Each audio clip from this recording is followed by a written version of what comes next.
In this video, we are going to look at the switch statement. We're going to see how it's a statement that can simplify some particular complex nested if statements. And we're going to talk about, are there ways to eliminate switches and condition statements entirely using collections. So let's get right into it. I have some code samples here. Let's suppose that today is Saturday. We've got our usual day of week enumerated type here. And I'm going to give you an excuse why I don't go to work. So if today is equal to Monday, then I'm not going to go to work. And if today is Tuesday, then I'm going to stay at home. And if it's Wednesday, then I'm not even going to think about work. That's a terrible idea. Thursday's a holiday. I don't like working on Fridays. By the time it gets to Saturday, it's too late to go into work. And Sunday is, of course, the day of rest. So I'm not going to go to work at all this week. Now, what happens if we trace through this code? Let's just step into it and see what happens. All right, so today we happen to know, for the sake of this argument, is Saturday. So the first thing we're going to do is we're going to check to see, is today Monday? Right? Well, if it is, then we're going to execute the consequence of this if, which is here. If not, we're going to execute the alternative of this if. And remember, as we discussed in the previous series, the alternative of that if is this entire thing. Right? This entire thing is another statement that is going to execute if this condition is false. Well, it turns out that condition is false.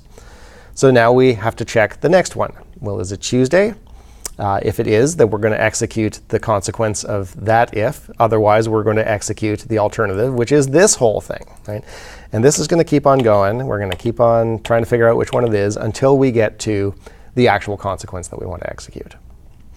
So there is another way to write this kind of code, right, where you have where you're trying to pick out one of a small number of options.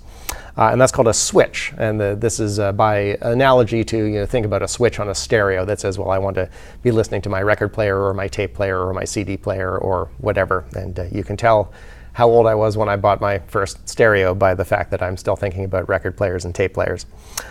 So a switch looks like this.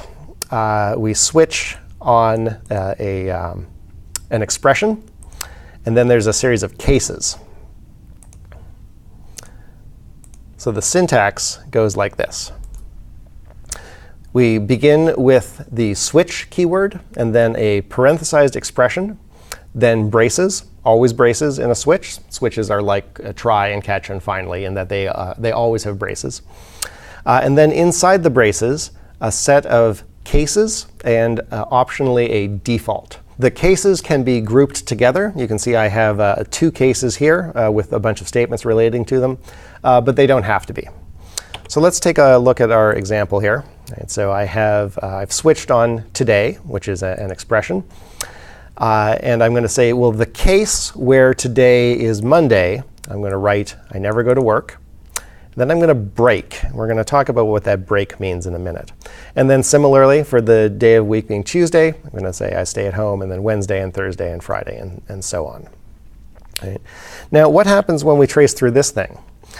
Before, when we traced through the corresponding logic for the ifs, we stepped from Monday to Tuesday to Wednesday to Thursday to Friday to Saturday to go. The nice thing about the switch is that it goes directly to where it needs to go. So when we step here, it just, bang, just immediately figures out, oh, you know what? The case that is relevant is Saturday. Right? So I'm going to say that it's much too late to go to work now, and I'm done. All right. So how does the switch statement achieve this ability to just immediately go to where it needs to go? Well, there's a bunch of restrictions that are placed on the switch statement. So one of those restrictions is what's called the controlling type, the type of the expression that you are switching on. It has to be one of a very small number of types. It can be any integral type, so integer. It can be a string. It can be bool, and it can be a nullable integer or a nullable bool. But it cannot be double or decimal or any type like that. So if I try to say, well, I would like to have a length and I would like to switch on the length, you notice I have no cases in here, but I'm not illustrating the situation where there are no cases. I just want to illustrate this error message here, where it says a switch expression or case label must be bool, char, string, integral, enum, or corresponding nullable type. Right? So these are all of the types that it can possibly be. In our original switch here, of course, it was an enum, and we know that enums are just fancy integers.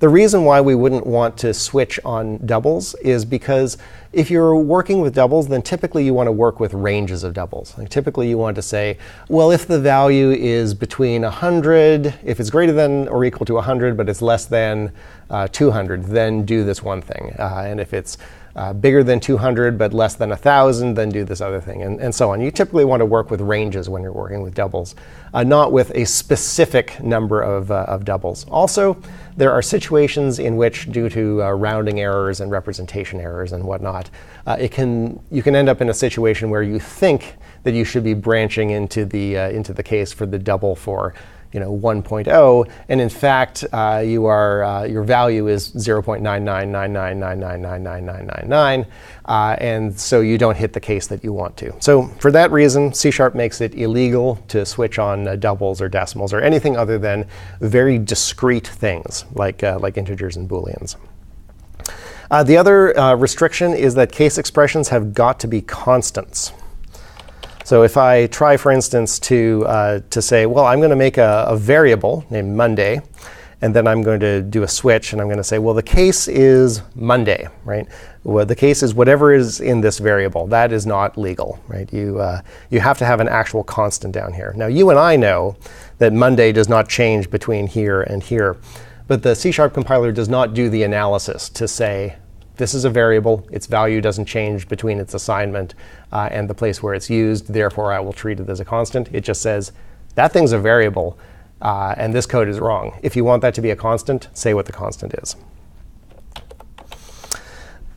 So those are the restrictions that allow the compiler to generate code whereby the switch can say, oh, there's one of a small number of discrete options. I'm going to branch directly to that option rather than doing a series of tests along the way.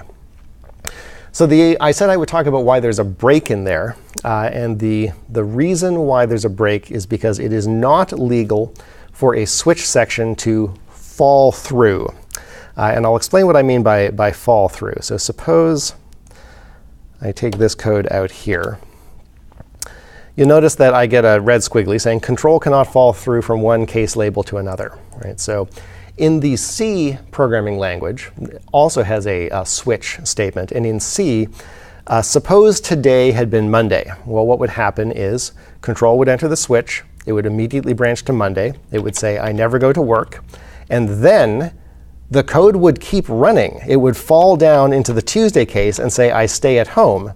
And then when it hit the break, it would stop running the switch. And you remember that break is the statement which, if it's found in a loop, means stop running this loop. Well, if it's found in a switch, then it means stop running this switch.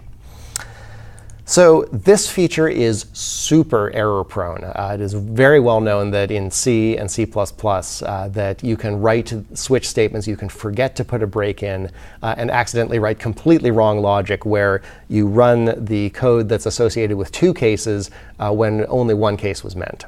So C# solves this problem by simply making it illegal. It says that you must end a switch section with a break.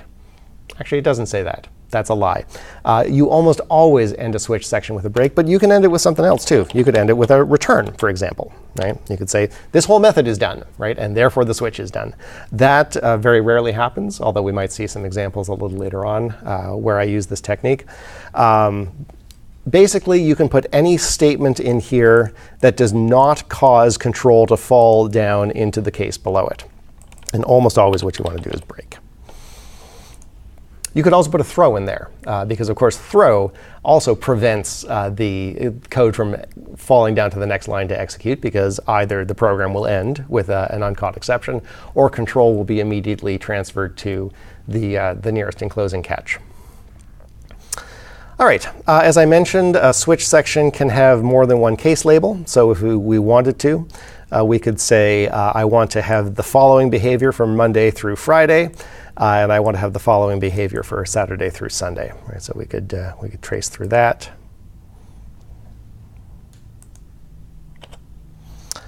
Right, so today is Saturday.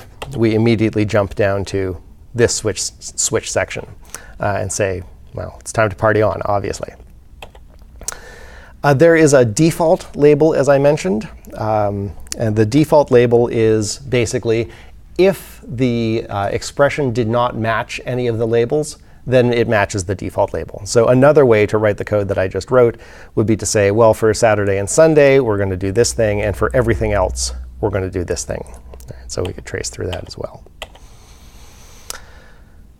All right. And the default case usually goes last, but it doesn't have to. And in fact, switch sections can appear in any order, and you can reorder them at will. There's no meaning to the order that they're in. And that's actually one of their benefits. There is meaning to the order in which a series of if statements appear, because it will stop at the first one that matches. With switch statements, there is never more than one that matches. So it doesn't matter what order you put them in. So the code that I had before, it would switch on the current day, and then it would console.writeLine out some particular piece of code. It seemed like there was a lot of duplicated code here. We have a lot of these console.writelines here, when it seems like what we're actually trying to do is say, I wish to compute a string, and then I wish to write out that string. And so let's think about if there are ways that we could improve this code. One way that I would be more inclined to write this code would be to say, let's make a string. We'll call it excuse. And then we will switch on what day it is. And we'll say, OK, excuse is equal to this excuse. And then we'll break. We'll fall down here. And then we'll write out the excuse. Now, I commented this out. Let's take a look at what happens if I uncomment it.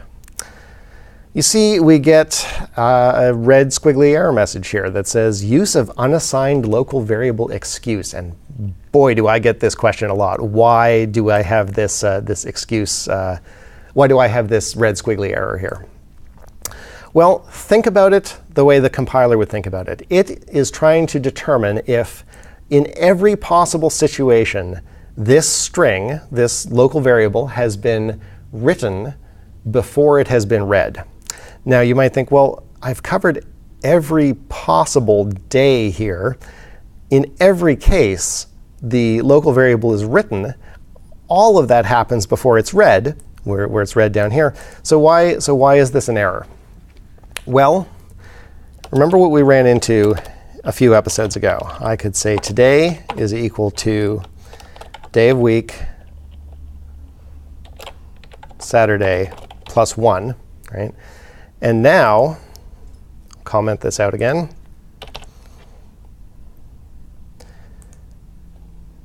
Now when I run this code, today is 7, right? It is no valid day of the week. And then when we switch on it, remember that enums are just fancy integers. We're going to check 0 through 6. It doesn't match any of them.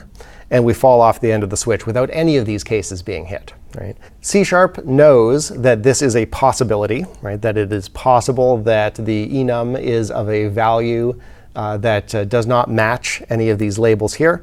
And so it is very conservative, and it says, you know what? You might have missed a case here. You probably haven't, but you might have, and so I'm not going to allow it. So the way to solve this problem, of course, is to just make one of these the default. And we can combine default with any other case. And this is how this is usually done, right? So you pick one of the cases, and you just say, OK, this one I'm just going to arbitrarily say is the default. If by some disaster I end up with an enumerated type value that is not valid, then at least I will fall into this case. Another thing you could do is you could, if you were really paranoid, then you could have a check, right, that said, I'm going to check to see if my value is valid. And if it's not, then I'm going to throw an exception. So one way you could do that, for example, would be to have a default case down here that throws an exception. You probably wouldn't want to throw just exception. You'd probably want to throw invalid operation exception or something like that. But if we do this, then you'll notice that suddenly this works. Because now the C# compiler can reason, OK, we don't have a value for excuse here. If the controlling expression, today, is Monday, Tuesday, Wednesday, Thursday, Friday, or Saturday, then we do have a value for it. If it's none of those, then we throw an exception, right? So either when we get here, we have a value, or we never got here at all because an exception was thrown, right? So the compiler is pretty smart. All right, so that's basically all there is to say about the switch statement. There are a few other little quirky details about it that I'm not going to go into in this course. But the question I have is there a way to eliminate this control flow entirely? And a way that I like to do that is using what I call a table-driven solution. And this is a pretty standard programming practice. So a table-driven programming solution, it's a technique for simplifying your code by turning a complicated control flow into simple code that reads data from a collection and then makes some decision on the basis of that data. And typically you would use an array or a list or a dictionary as your table. We think about this as a table-driven solution because instead of having like a recipe that you're following that says if this, then do that, if this, then do that, if this, then do that, essentially what you're doing is you've got a big table where you say, OK, what's my current situation? Oh, here it is. Oh, I see in my table what to do. So let's take a look at an example of that. So here's how I might write this logic using a dictionary. Right? So I've got a method, create excuse. It produces an excuse for every day of the week. And I create a new dictionary. The dictionary takes two types. Remember, this is a generic type. The key is going to be the day of the week, and the value is going to be a string. And then I have this code right here that initializes the dictionary. So when the key is Monday, the string is I never go to work. Right? Then in order to return the value, I simply say, well, dictionary, give me the value that is associated with this key. And so there's no control flow here at all. Right? We run the method creates a dictionary, it looks something up in the dictionary, it returns the thing that it looked up. Table-driven solutions, sometimes they can be slower, sometimes they can be faster. It kind of depends on how you write them. There are some tips and tricks to making this kind of thing faster that would involve us understanding how static fields work, and we're going to talk about that in a later video.